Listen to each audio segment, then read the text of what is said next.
Hello everybody, welcome to Brussels. We're here for another Politico event. This time it's Flying Sustainably. How will the EU scale up clean fuels for jets by 2030? My name is Josh Pisana. I'm a senior policy reporter at Politico Europe. This event today is the last chapter of our Energy Vision series, which aims to unpack what is behind Europe's gambit to decarbonize in the decades ahead. Global aviation is, of course, a major problem child for the EU and Europe generally.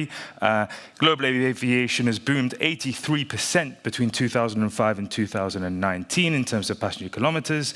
That makes issues around reducing the climate impact, especially of the fuel that's used, very, very important for the overall target of being net zero in the EU by 2050. We'll be discussing this issue and everything to do with jet fuels in just a few minutes. First, a few housekeeping notes. I'd like to thank our partner Shell for making this event possible, and thank you to our viewers, those tuning in online and through the various social media platforms. You can, of course, watch this event on Twitter, on Facebook, on LinkedIn too, and as ever, feel free to get involved in the event as we go along over the next hour. You can tweet, that's at @LivePolitico, and also, as ever, we use the Slido account, so you can lodge questions there. We'll be taking questions both in the early stages and through a poll that will be running throughout the session. I'll outline that poll in just a second. The hashtag for the Slido account is #EnergyVisions. That's how you can get involved and find the stream of questions that are already coming in. The poll that we have active for today will give you the chance to vote in this, and then we'll unveil the answer at the end. Are the EU's sustainable aviation fuel targets, that's what we'll be talking about today, 2% by 2025, 5% by 2030, and 63% by 2050? Are they way too measly? The EU should aim for 100% earlier than 2050. That's answer one. Are they just about right, given the time it takes to build up sustainable fuel production capacity? That's answer number two. Or number three, do they miss the point entirely? The only way to green aviation is fewer flights overall and EU using zero-emission plane technology when and if it arrives. So that's the poll that we would encourage you to vote in today. I would like to give the floor now to Anna Moscolo. She's the president for global aviation at Shell, who will be giving a few minutes of address on the issues from Shell's side, and then she'll also take a couple of questions from our Slido account too. Anna, the floor is yours. Great, thank you. And let me say that I'm really happy to be here today and to start the conversation. So a few remarks from my side. I'm pleased with the positive news from COP26 and encouraged to see countries showing leadership with ambitions that go further and faster.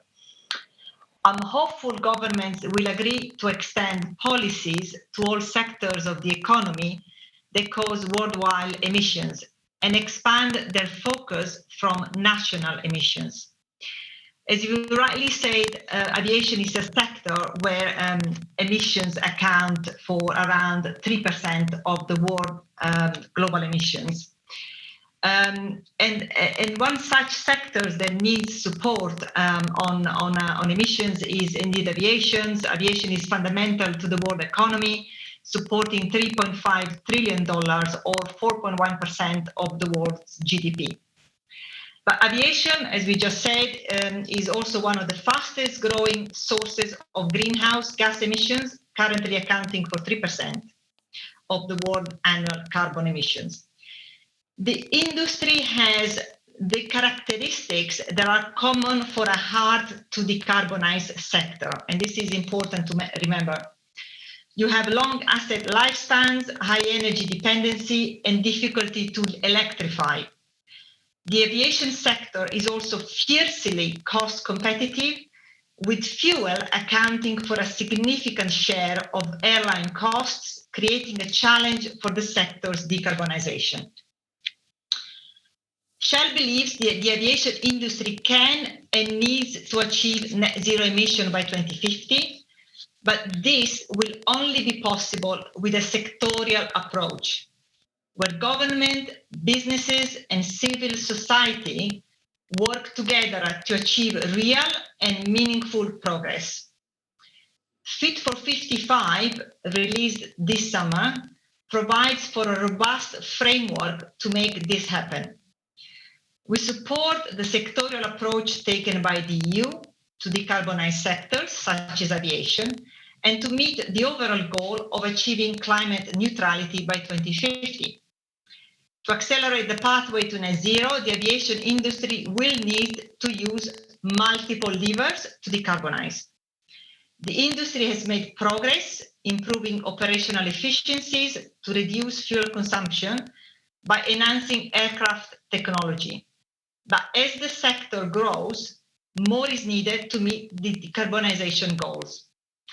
In the future, new technologies such as electric and hydrogen-fueled aircrafts have the potential for certain applications and uses. But the real need is now. This leaves sustainable aviation fuels, also known as SAF, as the only viable in-sector option for reducing emissions in the short to medium term. And to give you a sense of the scale, in 2019, fewer than 200,000 metric tons of SAF were produced globally. This was less than 1% of jet fuel used by commercial airlines. And SAF can be 2 to 8 times more expensive than jet fuel, depending on technology used. The industry, in summary, will have a growing requirement for SAF at scale to counteract the rise in emissions from increased traffic. SAF and all the other levers I've just mentioned, together with also high-quality carbon offsettings, are needed to decarbonize the sector. The adoption of SAF will need to be supported initially by voluntary demand, but ultimately will have to be policy-led. We were delighted to see the proposal under the Refuel EU Aviation and very much welcome the SAF blending mandates and the shared compliance obligation across the supply chain. We believe mandates are a critical lever to support SAF use. Shell shares a view that in the EU, but also globally, the ambition can be raised to having 10% of jet fuel supply to be SAF by 2030. There are multiple technologies at various stages of maturity, and it is critical that we progress as many as possible, as quickly as possible, to meet growing demand.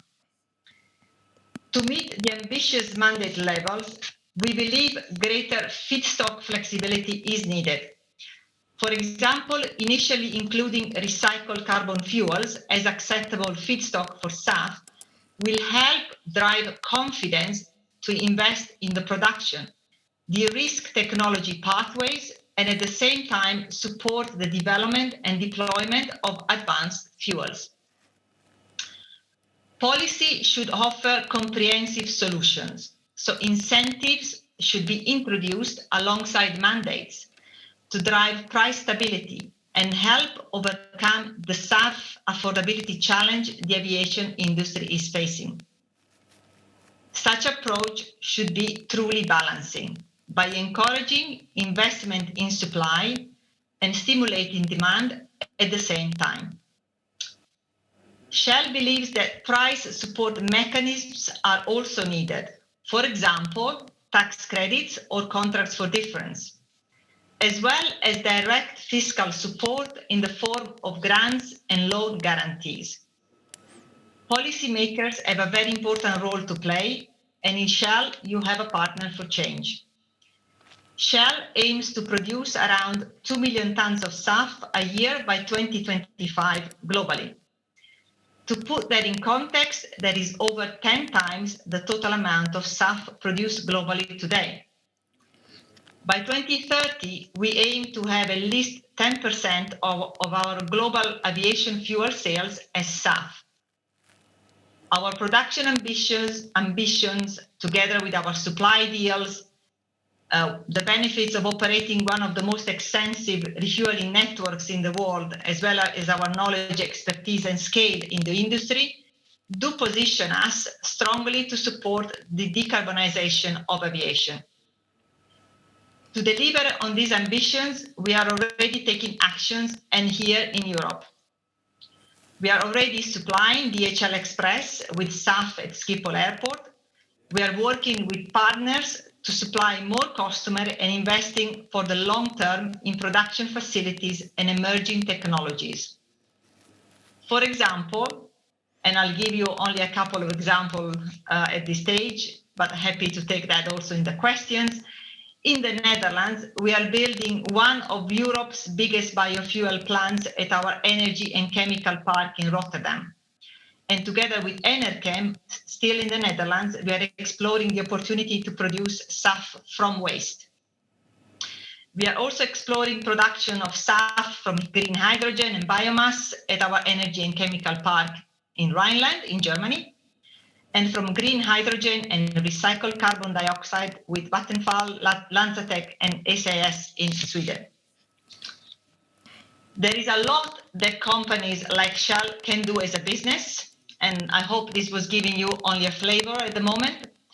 But there are also limits to what society can achieve at pace without the policy framework needed to align, guide, and motivate all who are on the journey to net zero.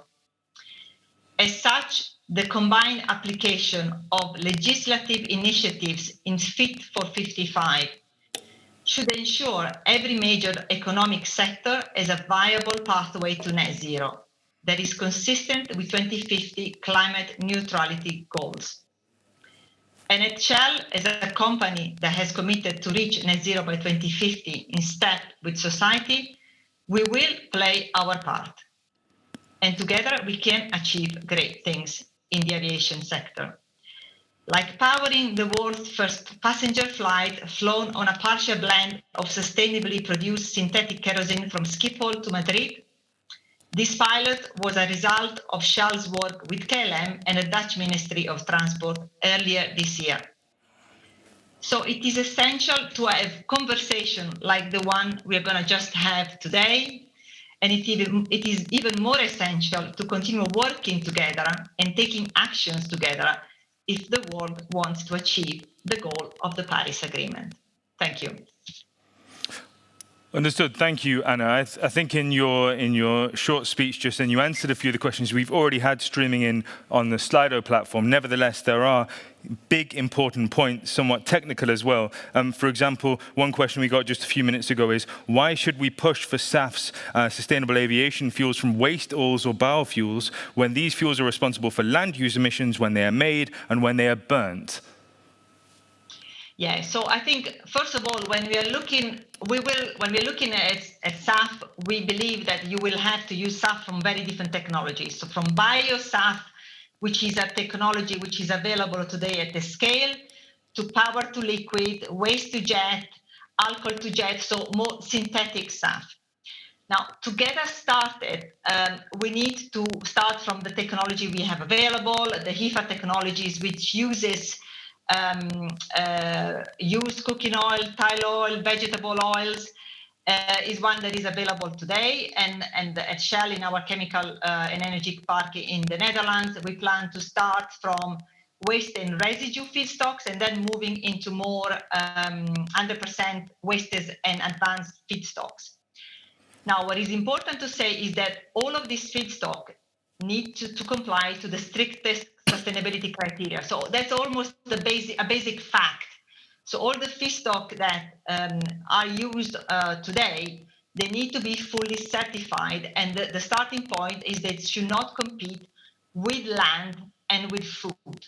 So we know already that all of this feedstock will not be enough, and we will need different technologies to supplement the bio-SAF that is available today. And also the point just on cost as well, which has been raised in some of the questions generally. Ryanair's CEO Michael O'Leary said earlier on today that, on average, a ton of sustainable aviation fuels as they are today cost 3,000 euros, whereas a ton of conventional kerosene costs 85 euros. That's a huge price difference. Now, we talk about subsidies to get SAFs off the ground, but obviously you need a hell of a lot of subsidies to make that price equitable. Are you confident as Shell you're going to be able to bring down the cost sufficiently to make it, if not parity with conventional kerosene, at least not too much more expensive? Yeah, I think what you are comparing is an unfair comparison. You're looking at a very efficient energy system that have been working for the last 100 years, and they have benefits of scales and efficiencies versus new technologies. And we have seen that, for example, for wind or solar power, it has taken decades of the right policy and regulations to get to a lower cost of the technologies. Also, when we are looking at the different technologies, I say that the ones that are available today are two to three times more expensive, and the more advanced technologies like power to liquids and synthetic SAF are up to 8 times. What we believe in Shell and what we have been advocating, and this cannot be an effort of a company only or just a fuel supplier. We need to look at the full aviation ecosystem. And whilst voluntary demand will be important at the beginning, especially from the cargo segment or the business or leisure segment, I think the reality is to scale up with new technologies. We will need a comprehensive policy framework. It's a little bit of a carrot and stick with mandates, with incentives, and we actually welcome the mandates that are being proposed because they put obligation on the fuel suppliers, on the airlines, and also on the airports, everybody along the value chain. We also think we can do a little bit better in educating end users in terms of the options that they have available today, from carbon offsettings, but also in terms of utilizing SAF as they do their bookings for their travel. All right, thank you very much, Anna, for the chat. Let's get straight onto our panel now, as time is literally flying away already. We've got a great trio to discuss these issues with now. We have Adina Valian, the EU Commissioner for Transport, of course. We have Nicola González Caceres. He's a Spanish socialist MEP who's going to be drafting the opinion for the ENVI Committee on the Refuel EU file. That's the EU piece of legislation, part of the Fit for 55 package that deals specifically with sustainable aviation fuels. And then representing the industry, we have Annette Mann. She's the Senior Vice President for Corporate Responsibility at the Lufthansa Group. Thank you, everybody, for joining us. So, Commissioner Valian, if we start with you, when we look at the targets that your team have drafted up, that's a 63% blending use of alternative fuels in aviation fuel by 2050. Why not 100%? And why is it only 2% by 2025? Isn't this quite slow progress on quite a pressing issue that we have to solve? Actually, it's not. It is a realistic target because you can look in the impact assessment we have published via staff document. The target is feasible, and I'm saying this, it is a cautious target because there is, for the moment, nearly zero production. And our aim is to create basically a market which would produce enough volumes for these alternative fuels to slowly increase its share in the use of fuels for aviation. So there's no point of putting a 100% target when you would understand that this is not necessarily feasible. We have to see how the market evolves, but be aware that we have intermediate analysis to these numbers, and we'll see how these are evolving. And if we are going to be pleasantly surprised, then it's okay.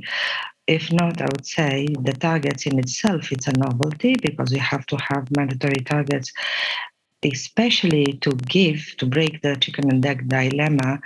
Are you going to use it, but there is not enough production. So through these mandatory targets, already a revolution in the system, trying to create a new market for these alternative fuels for aviation. So I would say cautiously that we are on the right numbers for the moment. So Boris Johnson, I know the UK Prime Minister does not drive EU policy in any way, shape or form these days, but he said recently that even a 10% SAF target for 2030, that would be double what you're proposing at the EU level, is pathetic. Is he wrong? I mean, you say there's cautious targets are in place. Do you expect actually the industry in Europe will be able to overshoot what you've set them? oh, silly me, I haven't looking at what Boris Johnson was saying lately. I thought he is very caught up with the COP26, a successful mission. So I'm sorry I didn't catch this one. Well, I wish it good luck. So I hope what UK is doing for alternative fuels will be an inspiration for us all. This is our plan. I think it's a solid plan. It was lengthily discussed with producers, with the aviation industry. I think it's we are on the safe side of things. And then, I'm sorry, but we are dealing here with a very complex economy and market, which is the European market. It's not one country, it's the European market with so many players, with so many challenges. So I'm sorry to say, but in our impact assessment, we had to consider more complex things, I would say. Okay, and so just shifting to the industry take, Annette, you've heard what the Commission just had to say. Obviously, you're very well aware with the text of the legislative proposal as it is. Is Lufthansa going to be able to meet that or even overshoot it? The 5% target is a good target because it's in line what also we see, what we think is realistic, what will develop in the market. What I would add is that using SAF as an airline, it won't all be just a mandate. The mandate is also important to us for scaling. We do need SAF, and this is a good instrument. However, we do also see that there will be more SAF because we team up with our customers right now, and we will have more SAF than just the mandated SAF by 2030. And also these volumes have to come from somewhere. So I expect that Lufthansa will fly more than just 5% of SAF in 2030. And so two things coming together here. Okay. Nicola, just to get your early thoughts on this from the Parliament side, you're obviously tasked with drafting up the Envy Committee's take on this file. What are your initial impressions? Are you happy with what you've seen, and what changes do you intend to make? For me, I support the objective of the Commission proposal, a mandate on the use of the sustainable advanced biofuels. But I want to mention about the target of the 2030. Based on both the impact assessment as well as the industry, there is potential. There is potential for going beyond. However, we must favor more sustainable advanced biofuel and feedstocks over more mature ones and avoid perverse effects on feedstock. For example, those that have limited viability, which may have environmental and biodiversity impacts. We must also be careful not to substitute feedstock used as raw material in processes that are already reducing emissions. We will not create additional value on greenhouse gas emissions reduction, but instability in industrial sectors. So I agree that the 5%, minimum 5% by 2030 is a good objectives, could be be improved, but not also call sustainable aviation fuels are the same. So I think there is room to improve the proposal and promote those that are more sustainable than others. And so you would say more e-kerosene, for example, and less biofuels from waste products? For example, or for used oil from waste, I think there is path to go beyond that we are going now. But of course, we have to take in mind that we can have a problem in the future with the feedstocks. Understood. And Commissioner Vălean, I'm really intrigued about this broader question. As you know, I write about aviation, also the shipping industry, also car makers, and we know that we have very limited resources at our disposal right now for sustainable fuels in general. Is this a zero-sum game? So when you mandate targets for the aviation industry, does this mean that we're going to have to be taking some of these fuels away from other sectors, and therefore, as Nicola alluded to just now, harm the decarbonization push in the shipping industry, for example, by trying to get it going in the aviation sector?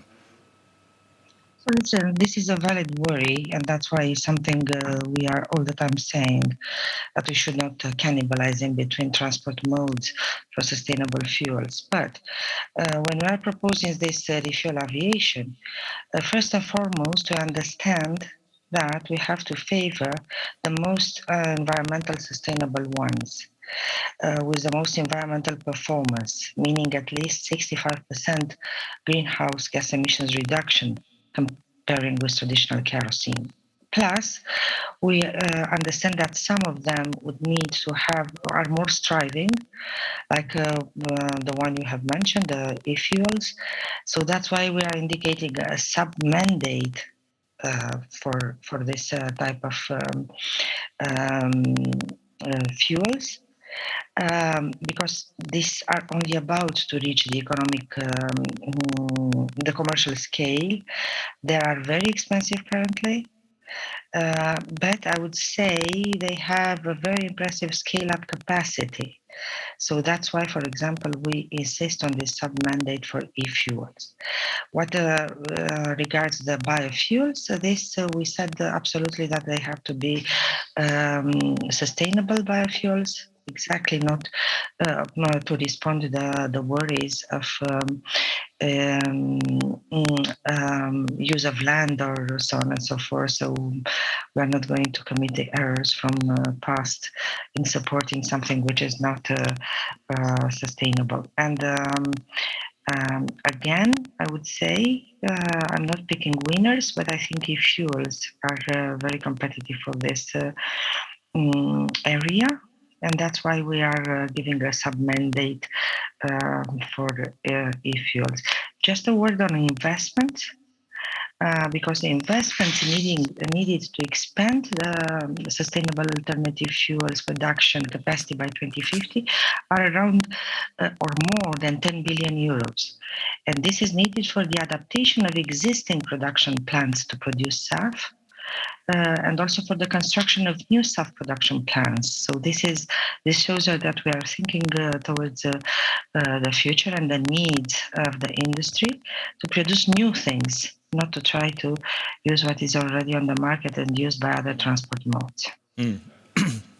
Understood again.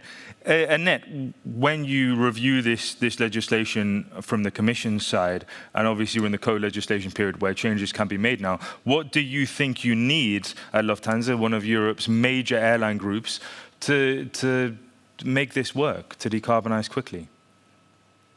Yeah, well, first of all, we believe that SAF will be our single most important pillar on our way to decarbonization. So it's really important to us, and it was mentioned before that today very little volume is only available at very high prices. So we believe a mandate is a good instrument to move this topic forward.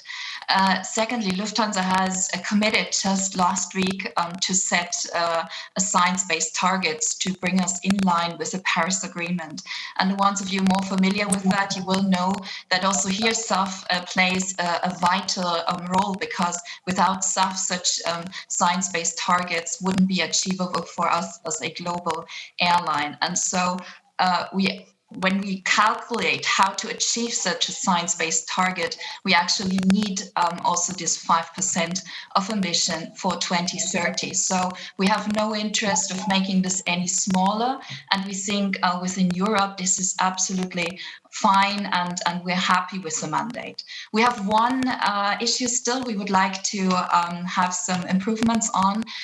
It's the intercontinental traffic. Because just to give you a very simple example, let's make the example flying from Spain to Tokyo, once transferring via Frankfurt in the future, and once transferring, let's say, in Istanbul or in the Middle East. So when you look at transferring in Frankfurt, going back and forth, 3 out of the 4 segments will be affected by a SAF mandate, and by definition, a SAF will remain more expensive, also put extra cost on an airline like Lufthansa. If you fly the same to Tokyo, but via Istanbul, for example, only 1 out of 4 segments are affected. And so also cost-wise, there's an advantage for airlines, especially the ones who operate a hub shortly outside of the EU borders. And so right now, what we see is the SAF mandate doesn't really account for that. And so we believe we need to find a solution, and we think there are solutions to, at the one hand, keep the 5% mandate ambition, because again, we need them, but on the other hand, don't give European network airlines a competitive disadvantage. And that's also considered carbon leakage, because people just flying another way, avoiding probably European hubs that doesn't really help the environment. And that's the core point where we are still discussing with our counterparts. Okay, so for example, I'm very glad that you had a negative point, because I was worrying there this was one of those rare EU files where broadly people are quite positive about it. But there is, of course, always a sticking point, and this is an interesting one. Well, when you talk about hubs just outside Europe, of course, I imagine you're referring to, for example, Istanbul, also the UAE airport. So these are the challenges you face. What is the proposal then from Lufthansa Group and from the industry to fix this? Well, in very simple words, it's a proposal many of you will know. So take the German aviation tax, and this kind of a tax is also available in many other European countries. So what we propose is having a kind of a SAF fee, which is per passenger and based on the final destination. Because getting back to the example, going from Spain to Tokyo, it would give us a level playing field. So we would say, let's say, X euro, and it will always be the same, like 50 euros at some point of time. It's always the same, no matter if you transfer via Frankfurt or via Istanbul. It's kind of the same mechanism we know today from aviation taxes, and then the problem will be solved. Do you have, just finally on this, and then I'll take that proposal to the Parliament and the Commission to see what they think about it, but do you have real proof in that? Do you have figures that suggest that this issue of leakage is really a problem in the industry, or is this theoretical? It's not theoretical, so we have our own figures, but even more so, there was recently a study by Moodys, the rating agency, which comes to the same conclusion. And even more recent, it was not about SAF, but on the EU ETS. There was a study which was commissioned by TRAN, and it also showed that there is the effect of carbon leakage and a competitive disadvantage. And so it's not just us saying this is a problem, but also third parties. And we're happy also to share more details on that and more details on the solution. Because again, we don't want to bring down the 5% in 2030, because it is important to us to have exactly that high ambition. And Commissioner Vălean, a new tax, the Council are going to love that, aren't they? Is that something that you can imagine it would be a stretch to change the proposal as it is to that extent, but could you imagine such a system being implemented from the EU level? Listen, actually, this topic is monitored carefully by us, but we have to start somewhere. And I am trustful that the choice we made, it gives at the beginning an equal level playing field, because this mandatory obligation of refueling with the percentage of blending is for all airlines at EU airports. So you have to start somewhere. I recognize there is some merit in to the warning of carbon leakage for aviation. So I'm not saying this is not an issue. That's why we are proposing something in order to create the environment for this market of sustainable alternative fuels to develop. So we had to start somewhere, but we are closely going to monitor what is actually going to happen. If we look, and I recognize totally that aviation is a global business, so we cannot act necessarily in a glass house with our own rules and not taking into consideration what's going on around the world. But I would say there is movement around the world, because if you look, for example, at the American Airlines Association, which announced that the US airlines will plan to make were 11.4 billion liters of sustainable alternative fuel available to operators by 2030. That means they are already thinking, and there is movement. And we have seen this in other places in the world and in discussion at ICAO.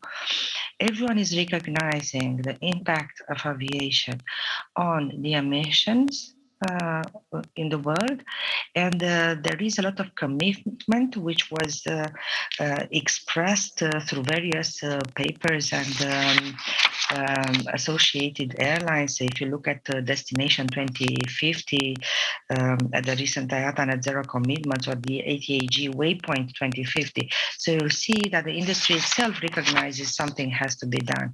And this with the sustainable alternative fuels will pay back positively, because the moment you start, if you look in the package of for 55, you'll see there are a lot of initiatives which are putting a price on carbon. So with the alternative fuels, this is a form of incentive to use more alternative fuels, because then it will pay back with a reduction in the costs, I would say, in time. So as I said, I recognize all the issues of being valid. We are trying to find the best balanced approach at the moment, because we are just beginning something quite new, the whole new market of alternative fuels for aviation. And it's true, it's hard to be decarbonized. So if we don't act on alternative fuels, then we remain with very little. We are acting on air traffic management, trying to push this further with the efficiency of the traffic management. We are waiting for the industry to deliver new aircraft which would be cleaner and cleaner and as little emitting as possible. Of course, we know there are promises, but I'm just saying. So aircraft, management of the traffic, and the fuels. What can we do else? But of course, the fuels are going to play a very important role. So yeah, I was hoping to get onto the aircraft and the speculation around when zero-emission aircraft might be ready at the end of our discussion. Also, as you know, obviously better than anybody else, the discussion of air traffic management is really a messy one, even still these days. Just wanted to take it back to Nicola 1 second in response to Annette's proposal. Is carbon leakage in this file a real issue for you, Nicola, when you're looking at drafting the opinion? Do you suspect that you might have some work in the file, some redrafting to do to try and fix that? Okay, for me, carbon leakage could be a problem. As in all the measures of the Fit for 55s, we must ensure that carbon leakage does not occur, but neither should it paralyze us in taking action. Commissioner has said that we have to start somewhere, and I agree with her. This happened with the EU ETS, and now it is an example that is spreading all over the world. I think that we as Europe, we have started very important initiatives when it comes to standards for all over the world. Of course, we have to maintain the competitiveness of our aviation sector, but we cannot forget that it's very important for us. For some countries, as mine, Spain, we need competitiveness in this sector. But okay, we have to start the decarbonization, and we need this blending proposal, and that's the reason, the main reason that I support the mandate of the Commission. But of course, we have to go beyond, if we can, avoiding these possibilities of carbon leakage. And I want to mention one more thing. We have to maintain consistency between proposals. I think this regulation is connected with several Fit for 55 files, and especially the Renewable Energy Directive, that I'm also shadow rapporteur in the ITRE committee for this revision. And I think that this is one point that we should maintain in our wide perspective, or the working in this file in the coming weeks. Thanks. And now I just want to take a quick question and shift topic ever so slightly. A question from our Slido account from Jan Steed. specifically on the anti-tankering provision within the Refuel EU proposal. Is that enough to prevent airlines from circumventing the SAF mandate and simply purchasing extra fuel outside the EU? Now, is there enough in the proposal to stop airlines that might try to do that, source cheaper fuel outside the bloc where the rules don't apply? Are the rules strong enough to stop that from happening? Adina Valian. Well, yes, of course, I hope so. It is rather technical, but as I said, we were intending to create a level playing field for everyone and create an obligation to fuel at European airports. And this anti-tankering provision is also aimed at trying to prevent airlines from circumvent this. And Annette, you think those specific proposals on the anti-tankering, that's sufficient? Well, as I said, we do. After you, Annette. Yeah, so we're in general happy that there is the issue of tankering is mentioned. I think we just have to make sure that it doesn't get too complicated for everyone because we feel it's a bit unclear how to manage that and how to report that. But in general, we think it's good that there is tankering. This tankering is foreseen and hopefully solved. And just now to switch to a broader topic, which I think will be of interest even to non-aviation geeks among our viewership today. This has been asked by Ivan Mazevsky on Slido. Will clean jet fuels have a direct impact on the price of flight tickets for consumers? I guess the answer clearly is yes. To what extent, Annette? So again, I didn't really get that. Will there be extra levies on the cost of a ticket due to these cleaner fuels being rolled out? Well, in general, you've just heard the prices of today, so it's quite difficult to project what the price of SAF will be by 2030.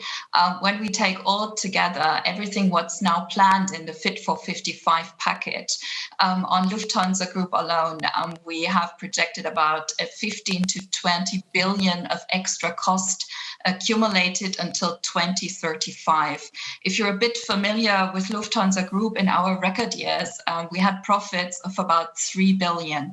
And still we need to buy more efficient aircraft. We need to invest in customer and product. So you can imagine with this extra cost coming up, we do expect that flying becomes more expensive. And in the end, it will also be on the ticket if it's an extra fee or if it's just integrated into the regular ticket cost. We'll see how the market develops. Well, when you hear, for example, Michael O'Leary talking, as he did earlier, about the difference, a very extreme example perhaps, between the 85 per tonne of conventional kerosene now and the 3,000 for SAFs, that obviously is going to lead to way extra costs. I wonder, just to push you on this, Annette, is it possible to say how much more I'm going to have to pay for a ticket flying from Frankfurt to Tokyo in, 10 years' time or 5 years' time? Is it going to be 10% more expensive, more? Can you give any kind of figures on how much the extra cost might be on a single ticket? Well, in the mid-30s, we expect that it will be definitely a 3-digit figure for an economy class ticket if everything comes as it's proposed and if the projected cost of SAF comes like it's estimated right now, so that we can roughly say. Another interesting figure, probably, if we would go what customers can already do today, go on 100% SAF on an economy class long haul ticket, it would be roughly 400 euros to 500 euros extra on a long haul flight. So that would be 100% SAF. If you, for example, go domestic on a return ticket in Germany, it's roughly 80 to 100 euros. So that's what SAF has as an impact on a ticket. 100% a day, 80 to 100 for domestic, multiple hundreds for long haul. And with this rising mandate, we'll see, plus the extra costs which are coming up on the Fit for 55 package. And Nicola, you talked earlier about the interconnectivity between all of the files that are part of the Fit for 55 package. We've got car emission standards, we've got the ETS, we've got this proposal. And the one thing in common that's been a very contentious point is that in various ways, they're all going to lever extra costs on our way of living, and things that we were doing before might be a bit more expensive, such as owning a car, refueling a car, taking a flight abroad. You are from the Socialist group in the European Parliament. This obviously is a major issue for you guys. I wonder, is it difficult to mitigate, or is that just an issue we're all going to have to learn to live with? Fighting climate change is going to mean extra costs, and maybe, frankly, we shouldn't be flying as much as we have before. We love to talk about the just transition, but of course, this transition has a cost for every citizen. We have to avoid that the most vulnerable citizens suffer the main of this cost. But I appreciate the effort made to find a balanced solution to reduce carbon leakage and the possible distortion of competition. But of course, when it comes to the price, I think that we have the objectives of reducing emissions, and all sectors must contribute. Air connectivity is an essential driver of mobility for EU citizens, but I think that all modes of transport should incorporate the environmental costs they incur. So we have to find some balance between the implementation of this SAF rule. At the end of the day, try to create a big market, progressively going target by target to increase the market and lowering the prices.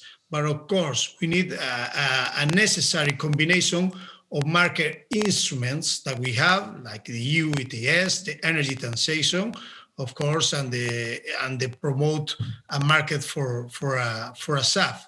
So that's the main reason that I mentioned before, the necessary coherence and consistency between all the files on the Fit for 55 package, also in this file for SAF. And let's just quote it out right now, because we have a question on this topic directly from an anonymous user of our Slido account, but I think it's a very pertinent point nevertheless. So I'm going to read it out. How can the EU reduce flight numbers, given the need to reduce global emissions by 45% by 2030, and or 55% by 2030, and that SAFs won't be substantially scaled up by then? Is there, frankly, Commissioner Vălean, just a need for us to fly a lot less? And will the Commission say that at some point? Listen, Joshua, I'm coming from a former communist country, and I am not in the business of telling people how to conduct their lives. We can better inform the people, we can be transparent, we can propose legislation to decarbonize, but just telling them not to fly, it sounds like a controlled economy, and I don't think just like that Europe, not even for climate purposes, is becoming a communist-controlled, planified economy. But I want to go back a bit on the cost of the tickets, just for a moment.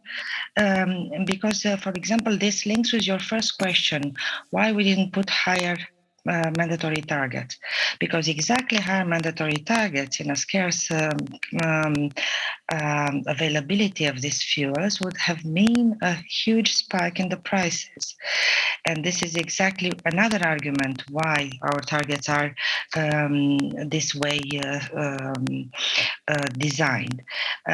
Another argument would be that the moment the market for alternative fuels increases in volumes and comes to life, because this is ultimately our purpose, to create this market and have enough volumes with alternative fuels to replace the fossil ones, then of course, when there is more offer, the prices will diminish. In our estimates, we see by 2030 an increase of 0.8% in the price, and by 2050, 8%. So we do believe that with all the ambition, still the prices and the sustainability point of view of costs for customers and citizens are well balanced. So, yeah. And that must be quite good news for you to hear the Commissioner say there that a flight ban is not being considered and the Commission won't be telling people whether to fly or not. Is there a fear, though, internally at the Lufthansa Group that maybe over the medium term that there might be measures, there might be more public awareness of the climate consequences of flying and therefore people will fly less? Is that something you're factoring into your projections now? Well, when I was just earlier saying that we expect that prices will rise in aviation, then that's something we are not in general afraid of. We're only afraid of if like the differences, the cost differences open up between ourselves and competitors abroad. So that's our biggest worry when it comes to the Fit for 55 package. Apart from that, of course, we're grateful because we do not think that flight bans lead to anywhere. Just last week we checked that we're right now, for example, the biggest user of also intermodal traffic. So we will also do our share, of course, to make aviation more efficient. As I said, we committed to science-based targets, and we are really willing to change. And that will cost money. We do need all this regulation. So when it sounded probably earlier like, oh, it's all very expensive, we are aware of that, but we also know that we need this kind of regulation, especially the SAF mandate, to drive the transformation of the industry. And we're quite grateful that it will come gradually because then it's also easier to manage. Okay, and just looking then at the medium term, because a few questions, of course, have popped up on our Slido account dealing with hydrogen, and the fact that in the future, if our major aerospace companies can invent a plane quick enough, and we know that there are numerous prototypes in operation already, that actually green hydrogen or even battery-equipped planes might be able to shoulder the load of cleaning up aviation. Commissioner Vălean, your team at the Commission has looked into this, and you've made forecasts that by 2035 you'd like to see zero-emission planes operating in Europe. What are the realistic potential for that actually happening? So here, to be honest, we are in the hands of the industry, but we are looking at the commitments and the plans and the research conducted by the industry, and they are telling us that it's feasible. Of course, we are supporting through our programs with financing, with joint undertakings, with as I said, research programs towards these new technologies, and also with integrated value chains and alliances to try to reach such a complex goal as a net zero emissions aircraft. Let's say that we have to think at the various purposes and uses of such aircrafts, because of course there are differences probably on a shorter range or for business. I don't know, we can see your smaller planes to be rather electric, but we still have to wait for that aircraft on hydrogen. In the meantime, I think these alternative fuels, and especially the e-fuels, would help a lot the existing technology to decarbonize while using these more sustainable fuels. And Annette, Lufthansa Group, are you in constant contact with Airbus, for example, about their latest prototypes? What can you tell us about your prospects or forecasts for zero-emission planes? Well, we're quite interested to look into all this innovation. So in general, we're technology open. We do believe that there's no alternative for SAF for quite a while on long-haul traffic. So when now Airbus is developing a hydrogen aircraft, they themselves say this will be usable for up to 2,000 kilometers, which makes it a short mid-haul traffic, but nothing for long haul. So probably it will be a mix in the future. Lufthansa itself is also looking into electric flying. However, we believe for the time being, this will be just a niche product. Batteries are just too heavy, and so the aircraft will be too small and with too little range for us to really use it for what we have as a short-haul traffic today. So yes, hydrogen is interesting. We believe it will take a while, and so our single most bet is on SAF right now, which is already there today and feasible. Thank you. So basically, the message is there's no alternative to SAF. There's no white knight riding over the hill in the medium term. There's no great breakthrough which is going to change the game. It's about the fuels and about cleaning up the fuels. Is that a correct understanding, Annette? I'd say so. So it's a mix of everything, new aircraft, more efficient aircraft, probably zero emission aircraft. It's about flying more efficiently. So we're talking about single European sky. We believe there's still up to 10% of potential in a better single European sky, which is super important to us. And it's about SAF. It's about better integrating with intermodality in our domestic markets. So that's the mix of things we do. Okay, and Nicola, if you could answer that point as well. I mean, just from the European Parliament's perspective, do you see prospects for zero-emission planes? I think it seems quite clear from the industry and from the Commission side that they're not holding out any immediate hope on a breakthrough. What's your take? And also, I'd really like to get your perspective just on your own internal timeline, how quickly you want to resolve your own work on this file and get your opinion passed and have the final report ready from the European Parliament. Okay, thank you. Let me first answer the question about the fly or not flying. Sure. I agree with Commissioner Valiam that we don't have to ban flights, but we can put some measures and the market is going to regulate by itself. But of course, people today is aware about the consequences and the environmental effects, for example, of short-term flights. Short distance flights. So I think the market is going to regulate by itself. But of course, the projections of the activity of the air transport is that it's going to increase almost 45% by 2030. So we should do something to avoid these massive new emissions. So I think that is not to fly, but we have to put some measures that avoid some kinds of flights. About the hydrogen, first, I truly believe in green hydrogen. Green hydrogen produced by renewables. But of course, we have to create a market for hydrogen in Europe before thinking in use this hydrogen in aviation, because now we don't have enough hydrogen for some transport that are hard to decarbonize. And of course, we don't have the technology that is going to allow the airplanes to fly with hydrogen.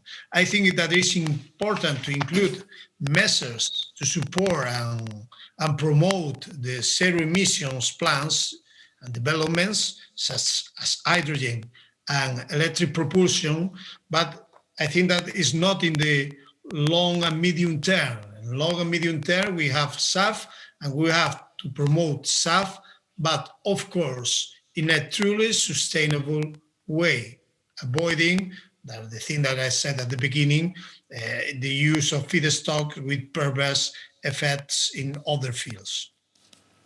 Okay, and just on your own timeline for when you want to wrap your report, when you want to get the final thing out. My own timeline, I think that we are working on the timeline here in the Parliament. We don't have a real strict agenda by now, but I think that before Christmas we have an answer for that, and then after Christmas we have to debate all fully proposal. We had to vote this before in the committee, the opinion for the ITER committee.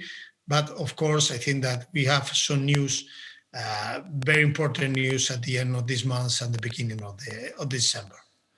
And you hear, Dina Valian, I guess you have people in your office or at least on video conference every single day telling you from the industry's perspective, they just want certainty. Whatever happened, they just want to know what's going to be the case, what the targets are, what the rules of the game are going to be in the years ahead.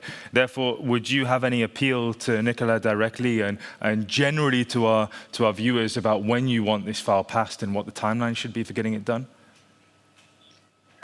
So it's true that because we are creating expectation with our proposals, but we are not creating certainty until these proposals are adopted. And I know because some of them are very, well, let's say, new, revolutionary, creating an impact and a debate, what the impact would be on the economy, on the competitiveness of the industry, on the mobility poverty of people, on their personal budgets, so on and so forth.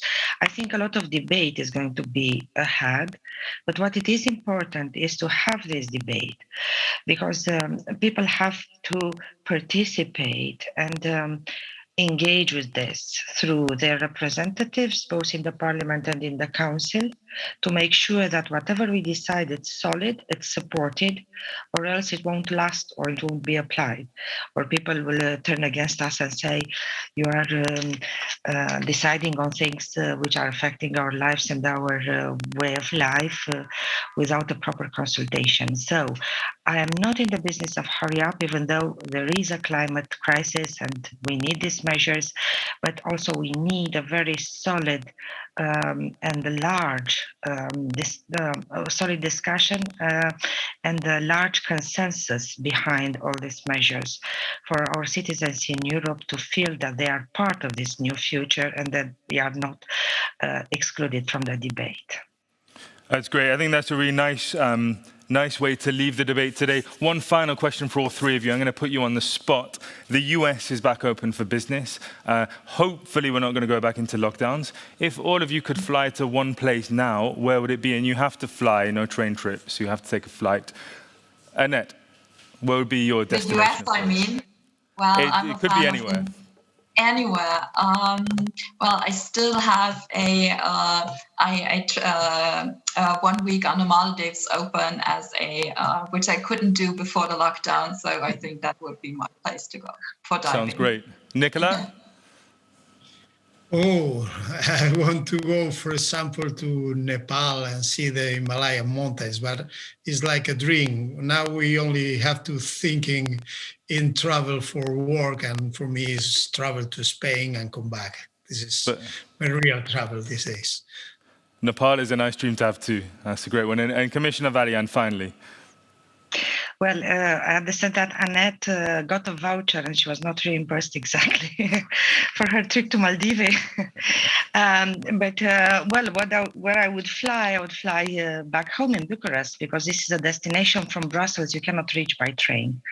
So this shows that until we develop enough infrastructure for more sustainable and alternative other modes of transportation, aviation is still absolutely needed for people to go around this continent. So, yeah, I wish it all the best.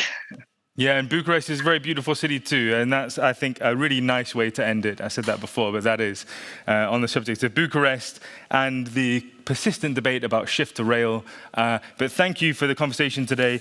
Thank you, Dina Valian. Thank you, Nicolas. Thank you, Annette, for joining in. I think we had a great chat about the pressing issues related to sustainable aviation fuels. Obviously, this is a conversation that's going to rumble on. I will be back again next Tuesday talking to the French Transport Minister, Jabari, about the broader decarbonization agenda running to 2050. That event will be in Brussels too. Just before we sign off for today, let's run through our poll. I asked you earlier at the beginning of the conversation today, are the EU sustainable aviation fuel targets 2% by 2025, 5% by 2030, 63% by 2050? Are they just about right? Are they way too measly, or do they miss the point because we should wait for zero-emission planes? I think broadly we've got the answer from our three panelists today anyway, and the majority, well, almost an overall majority, but 47% of respondents said it's just about right given the challenges associated with building up sustainable fuel infrastructure and capacity. So thanks again for joining in. Thank you, speakers, once more, and have a great evening, guys.